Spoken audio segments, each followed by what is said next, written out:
আপনারা জানেন যে কুয়েতের বিভিন্ন গণমাধ্যমে প্রকাশিত হয়েছে যে গত 13 তারিখে বেশ কিছু প্রবাসী যারা কুয়েতে কর্মরত আছেন তারা মদ খেয়ে তারা বিভিন্ন হসপিটালে অ্যাডমিট হয়েছেন। এর মধ্যে 23 জন বা তার চাইতে বেশি নিহত হয়েছেন। অনেকে অসুস্থ হয়ে হসপিটালে আছেন, তাদের কিডনি ডায়ালাইসিস লাগছে। তো 13 তারিখে খবরটা পাওয়ার সাথে সাথেই আমরা আমাদের দূতাবাস থেকে আমাদের যে দূতাবাসের প্রতিনিধি তাকে আমরা পাঠাই সংশ্লিষ্ট হসপিটালে খোঁজ নেওয়ার জন্য এর মধ্যে কোনো বাংলাদেশি আছেন কিনা, এবং যারা মারা গেছেন তাদের মৃতদেহ যেখানে রাখা ছিল আপনার দাজিজ মর্গ, সেখানে আমরা আমাদের প্রতিনিধি পাঠাই, সংশ্লিষ্ট পুলিশ স্টেশনে আমাদের প্রতিনিধি পাঠাই এবং খোঁজ নিয়ে এর সাথে কোনো বাংলাদেশি জড়িত কিনা, এবং আমরা জানতে পারি যে এর সাথে কোনো বাংলাদেশি জড়িত নেই। কিন্তু আমরা একটু অবাকই হই, গত 16 তারিখ রাতে আমরা দেখতে পাই যে কোনো একটি পত্রিকার, কুয়েতি পত্রিকার ইংরেজি ভার্সন সেটা অনলাইনে ভার্সনে আপনারা দেখাচ্ছে যে এই বিষাক্ত মদ যে কাণ্ড যেটা হয়েছে এখানে তার মূল হোতা একজন বাংলাদেশি চক্রের নেতা, বা যে নামটা এখানে বলা হচ্ছে গিয়ে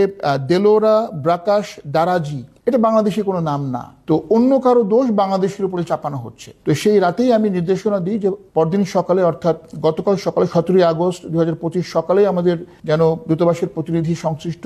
থানাতে গিয়ে যোগাযোগ করেন, এবং দ্রুততার সাথে 17 তারিখ সকালেই আমাদের প্রতিনিধি যান, এবং এটা ছিল আহমেদি ডিস্ট্রিক্ট পুলিশ স্টেশন, এটা ব্যাপারটা তদন্ত করছিল, এবং সেই পুলিশ স্টেশনের অন্তর্ভুক্ত যে ইনভেস্টিগেশন ডিপার্টমেন্ট তার চিফ ইনভেস্টিগেশন অফিসার আমাদের প্রতিনিধিকে কনফার্ম করেছেন যে এই বিষাক্ত মদ কাণ্ডে যারা মারা গিয়েছেন এর মধ্যে কোনো বাংলাদেশি নেই, যারা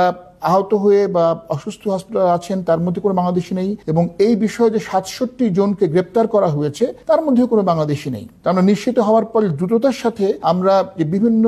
কুয়েতি পত্রিকায় যে বাংলাদেশিকে ইমপ্লিকেট করে যে তথ্য বের হয়েছে এই চক্রের মূল নেতা হচ্ছে বাংলাদেশি, তার তীব্র প্রতিবাদ জানিয়ে আমরা প্রতিবাদ লিপি পাঠিয়েছি। এবং এই 17 তারিখ অর্থাৎ গতকাল রাতেই কোনো পত্রিকা আমাদের রিজয়েন্ডার ছেপেছে এবং তারা দুঃখ প্রকাশ করেছে ভুল তথ্য দেওয়ার জন্য, এবং আমরা কুয়েতি পররাষ্ট্র মন্ত্রণালয়ে আমাদের রিজয়েন্ডারও কপি দিয়েছি যাতে এখানকার সংশ্লিষ্ট মন্ত্রণালয়ে জানানো হয় যে এভাবে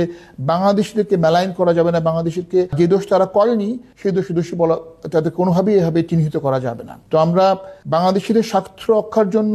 সর্বদা কাজ করে যাচ্ছি এবং দ্রুত এবং পদ্ধতিগতভাবে কাজ করছি আমাদের স্বার্থকে বহাল রাখার জন্য। ধন্যবাদ।